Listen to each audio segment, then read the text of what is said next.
एक महिला नींद से जागी तो उसने पाया कि उसकी आंखें और मुंह पूरी तरह बंद कर दिए गए हैं। वह बेहद डर गई, मदद के लिए चिल्लाना चाहती थी पर आवाजें नहीं निकाल पा रही थी। जीने की चाह में महिला ने टटोलते हुए बिस्तर से नीचे उतरना शुरू किया और याददाश्त के सहारे धीरे धीरे बाहर की ओर रेंगने लगी। जहाँ तक रात में क्या हुआ था उसे अब बिल्कुल भी याद नहीं था।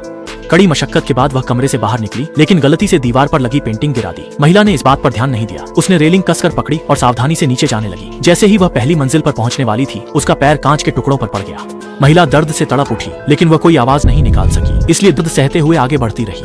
आखिरकार वह पहली मंजिल पर पहुंच गई, लेकिन मुख्य दरवाजे को अंदर से बंद कर दिया गया था। उसे चाबी लेने के लिए टटोलना पड़ा, लेकिन गलती से उसका बैग गिर गया और चाबी भी जमीन पर गिर गई। महिला जमीन पर झुककर जाओजी से चाबी ढूंढने लगी, लेकिन चाबी बार बार इधर उधर भागती रही। वह उसे पकड़ ही नहीं पा रही थी। इसी बीच अचानक एक जोड़ी लंबी काली टांगें सामने आ गईं। महिला ने टटोलते हुए जैसे ही किसी जीवन रक्षक चीज को पकड़ लिया हो वैसा महसूस किया, लेकिन अगले ही पल उसी ने महिला के बाल पकड़ लिए।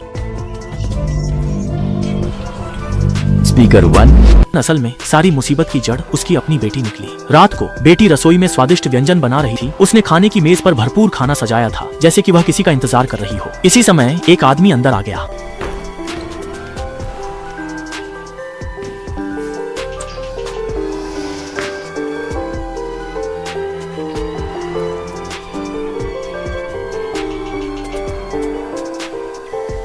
पिता को कोई हैरानी नहीं हुई। वह मुड़कर अपनी जैकेट उतारने लगे, लेकिन जैसे ही उन्होंने 2 कदम चले, उनके पैर के नीचे कुछ आ गया। जब उन्होंने उसे उठाकर देखा तो वह एक सिरिंज निकली।